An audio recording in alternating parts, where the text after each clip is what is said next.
Olá, tudo bem? Seja bem-vindo, seja bem-vinda à nossa aula Introdução ao Pentateuco. O Pentateuco, ou Torá, como nós vimos na nossa última aula, no nosso último vídeo, ele compreende os 5 primeiros livros da Bíblia, os 5 primeiros livros do Antigo Testamento. Gênesis, Êxodo, Levítico, Números e Deuteronômio. E esse livro, o Pentateuco, ele forma uma unidade, tanto é que a gente pode falar de um livro. Ele é a base do Antigo Testamento, ele é a base da revelação de Deus na primeira aliança. A gente pode dividir o Pentateuco em linhas gerais em dois grandes blocos, a Gênesis 1 a 11, capítulo 1 até o capítulo 11, com uma história das origens, e a partir de Gênesis 12 até Deuteronômio 34, como a história da salvação, que começa com os patriarcas e vai se desenvolver com a história de Israel. Nesse sentido, os primeiros capítulos de Gênesis, eles mostram como a relação de Deus com a humanidade foi rompida. Como se deu esse rompimento por causa do pecado. E a segunda parte dessa história, a partir de Gênesis 12, ela mostra como esse relacionamento pode ser restaurado. Apresenta o plano de Deus para a história da humanidade. E a importância do Pentateuco é muito interessante isso quando a gente olha para a Septuaginta. Nós conversamos sobre ela no vídeo anterior, a tradução do Antigo Testamento para o grego. A gente percebe que a Septuaginta, os tradutores da Septuaginta fizeram a tradução do Pentateuco de maneira muito cuidadosa. E esse cuidado que se observa na tradução do Pentateuco, ele não aparece na tradução dos demais escritos do Antigo Testamento. E isso aponta para a importância do Pentateuco, para a importância da Torá. Ele muito provavelmente é a primeira parte da Bíblia hebraica a ser canonizada, a ser reconhecida como escritura. Não vai haver variação, discussão sobre a canonicidade de nenhum desses textos, dado a importância do Pentateuco. Nesse sentido, a gente pode pensar assim que o Pentateuco ele tem um grande plano literário. Qual é o plano literário? Então, Gênesis 1 a 11, criação, queda e julgamento. Gênesis 12 a 50, aliança, a eleição de Abraão e conservação providencial da sua família. A história dos patriarcas, Abraão, Isaac, Jacó e, por fim, lá a história de José. Depois segue-se o livro do Êxodo, que significa libertação, saída. O livramento milagroso do povo de Yahvé, da escravidão do Egito. O relacionamento de aliança a Israel no Monte Sinai e a outorga da lei como constituição teocrática para Israel.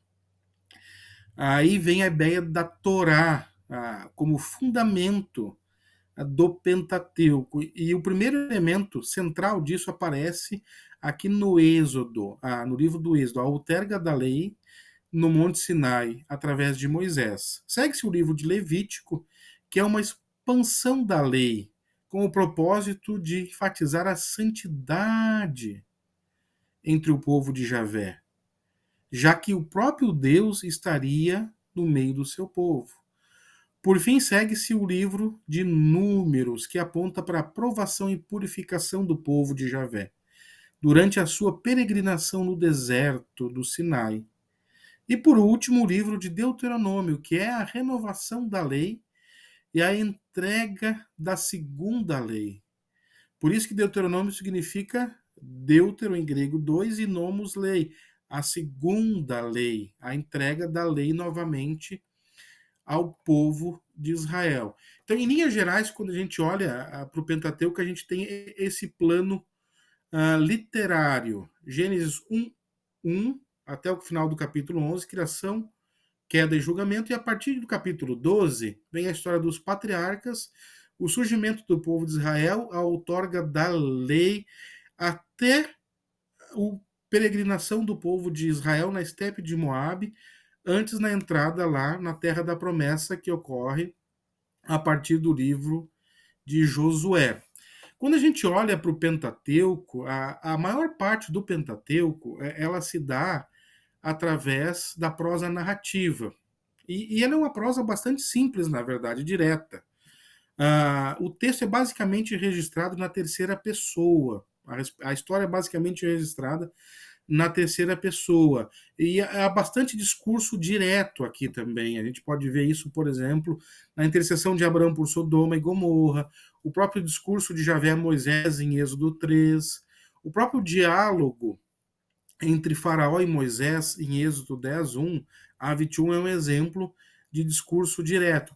Então, essa prosa narrativa do Pentateuco que domina, ela vai ser intercalada com bastantes elementos de discurso direto. As narrativas também vão combinar relatos históricos com interpretação teológica. Eu acho que isso é um detalhe importante quando a gente fala do Pentateuco e do Antigo Testamento como um todo. Os relatos históricos são interpretados teologicamente. Nenhum acontecimento ele é registrado de maneira pura. Na verdade, nenhum historiador faz isso. Todo historiador ele olha a história a partir de suas lentes. E o Pentateuco faz isso também, a partir da revelação de Deus e dos olhos da fé. Mas ele se propõe a apresentar acontecimentos históricos, né? Acontecimentos narrativos com fundamentação histórica. O Pentateuco também ele vai fazer bastante uso da linguagem antropomórfica. Isso é um elemento interessante, que é a atribuição de características humanas a Deus. A Deus ele se revela de maneira antropomórfica e antropopática. Ele se dá a conhecer através de características humanas, através de sentimentos humanos. O Pentateuco também vai fazer referências às teofanias, às manifestações de Deus. Além desses elementos relacionados diretamente à revelação, à maneira de Deus se revelar, a gente vai encontrar também diversos gêneros na narrativa hebraica. A gente vai encontrar, por exemplo, o gênero cômico, que são histórias com final feliz, geralmente caracterizada por um enredo que evolui do problema para a solução. E um exemplo do gênero cômico é a história de Josué, lá em Gênesis 37 a 50. Nós vamos encontrar também o gênero heróico, que formula a vida de homens e mulheres e suas façanhas como protagonistas na história, especialmente suas lutas e triunfos ao longo do tempo. Por exemplo, a história de Abraão e Sara, em Gênesis 12, 25. Nós vamos encontrar, por exemplo, os épicos, né? A história heróica em grande escala, que demonstra interesses nacionalistas em geral, contém personagens e acontecimentos sobrenaturais. E aí o grande exemplo do épico, do gênero épico, é a saída, a libertação do povo de Israel do Egito, lá em Êxodo 12 a 18. Nós vamos encontrar também o gênero trágico, aquele gênero que descreve a mudança da sorte, passando frequentemente da prosperidade para a catástrofe, com ênfase no resultado da escolha humana. E aqui o principal exemplo é a queda de Adão e Eva lá em Gênesis 3. Então, esses são alguns exemplos de gêneros literários presentes no Pentateuco, que também vão ser encontrados na Bíblia hebraica. A gente pode ampliar também um pouco essa estrutura narrativa do Pentateuco. A gente teria mais ou menos assim o seguinte esquema: Gênesis 1 até o capítulo 11, o prólogo primeiro, a história das origens, que estabelece o fundamento da história humana como um todo. Gênesis 12 até o capítulo 50, o registro dos patriarcas e das matriarcas. E aqui começa a história da salvação, no capítulo 12. Em Êxodo 1 até o capítulo 12, 30, nós temos Israel no Egito. E isso está vinculado com o Gênesis, como Israel foi se formar como uma grande nação no Egito. Seguindo Êxodo capítulo 12, versículo 31 até 18 e 27, nós temos daí o êxodo israelita, a viagem ao Monte Sinai. Segue-se então Êxodo 19, 1 até Números 10, 10. Israel acampado no Monte Sinai. Posteriormente, Números 10, 11 a 12 e 16, que é a jornada no deserto do Monte Sinai até Cades Barneia. Depois nós teremos Números 13, no versículo 1 até 19 e 22. Israel acampado em Cades Barneia. Posteriormente, Números 20 até o capítulo 21, versículo 35. A peregrinação desde Zim ao Monte Or e as planícies de Moabe. E aí a estrutura termina, a estrutura narrativa do Pentateuco, lá em Números 22, a Deuteronômio 34, que é Israel acampado no monte, acampado em Moabe. E termina lá o Deuteronômio 34 com Moisés, né, a morte de Moisés escrita lá no último capítulo do Pentateuco.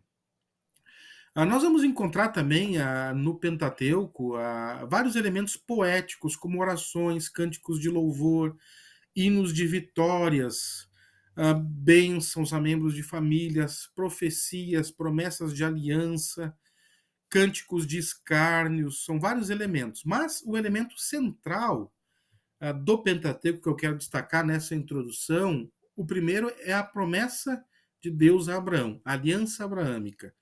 Esse é um dos elementos estruturais fundantes do Pentateuco. Por isso eu quero ler para vocês, e você pode acompanhar na sua Bíblia aí, Gênesis capítulo 12, e versículos 1 a 3. O Senhor disse a Abrão: sai da tua terra, da tua parentela e da casa de teu pai, e vá para a terra que lhe mostrarei. Farei de você uma grande nação e o abençoarei, e engrandecerei o seu nome. Seja uma bênção. Abençoarei aqueles que o abençoarem e amaldiçoarei aquele que o amaldiçoar. Em você serão benditas todas as famílias da terra. Em você, Abraão, serão benditas todas as famílias da terra. A aliança abraâmica, que vai se repetir em outras ocasiões aqui no livro de Gênesis, ela é fundamental na teologia do Pentateuco, porque ela estabelece a primeira aliança de Deus com Abraão, que vai dar o fundamento das demais alianças com os descendentes de Abraão, de onde vem o povo de Israel, de onde vem a aliança com Davi, a promessa de um Messias, e esse cumprimento dessa aliança que é feita a Abraão, ele tem o seu pleno cumprimento na pessoa de Jesus. Então, a promessa que Deus fez lá em Abraão, antes da lei, tem o seu cumprimento em Jesus Cristo. Por isso que a aliança abraâmica ela é um elemento fundamental da narrativa do Pentateuco. O outro elemento fundamental, que eu já brevemente destaquei aqui, é o elemento da lei. A lei ela é um elemento fundamental para a gente compreender o Pentateuco. As leis eram conhecidas já, códigos de conduta, códigos de moral, leis, eram conhecidas já no Antigo Testamento antes da existência do povo de Israel. Nisso, os israelitas não apresentam nenhuma novidade, mas, como os povos ao entorno, também a lei em Israel. O grande elemento diferenciador em relação ao povo de Israel é que a lei vai se tornar não só relacionado à maneira dos israelitas viverem entre si, a lei civil, mas a lei ela é o elemento que vai definir a relação do povo com Deus. Ou seja, a lei é dada através de uma aliança, e a permanência na aliança ela é condicionada à observância à lei. Ou seja, é a observância da lei que condiciona a aliança de Deus com Israel. Deus dá a lei como, digamos assim, o elemento contratual dessa aliança. E é muito interessante que os estudiosos vão dividir, por exemplo, as leis em vários tipos de leis. Vamos falar, por exemplo, das leis casuísticas, que são leis escritas na fórmula condicional. São leis basicamente hipotéticas e específicas. Por exemplo, Deuteronômio 22. Se um homem for surpreendido deitado com uma mulher de outro, os dois terão que morrer. O homem e a mulher com quem se deitou. Eliminem o mal do meio de Israel. Tem o que se chama de lei apodídica ou lei afirmativa, que não vê um elemento condicional, mas já faz uma afirmação. Por exemplo, não terás outro deuses diante de mim. Honra teu pai e tua mãe. Essa é uma lei que ela é afirmativa ou uma negativa direta, né? Existem também as leis relacionadas diretamente a proibições ou ordens negativas, assim a afirmação de castigo determinado, por exemplo, não amaldiçoem o surdo, nem ponham pedra de tropeço à frente do cego, mas temam o Senhor, seu Deus. Levítico 19:14. Existem também as leis de morte, que fazem uma combinação de proibição com uma afirmação legal, especificamente de certos crimes que merecem a pena de morte, né? Por exemplo, quem agredir o próprio pai ou a própria mãe deve ser executado. Êxodo 21:15. A lei também ela traz em si a questão também da maldição. O desenvolvimento da proibição da lei em relação à lei de morte, aos crimes cometidos em segredo, aí vai surgir a ideia de maldição para proteger a comunidade da aliança da impureza causada pela própria violação de alguma cláusula da aliança. E a partir disso trazer o julgamento divino ao criminoso ou à criminosa. Por exemplo, Deuteronômio 27:17. Maldito quem mudar o marco de divisa da propriedade do seu próximo, ou maldito quem matar secretamente o seu próprio. Deuteronômio 27:24. Então, esses são alguns elementos da lei que eles visam, eles têm o propósito de estruturar a aliança de Deus com Israel. Então, esses são os dois elementos centrais para a gente concluir o vídeo da aula de hoje. No Pentateuco, a aliança abraâmica é central e a doação da lei. Esses dois elementos vão ser fundamentais para o restante do Antigo Testamento. A aliança com Abraão e os seus desenvolvimentos e a lei. Muito obrigado e até o nosso próximo vídeo. Um grande abraço.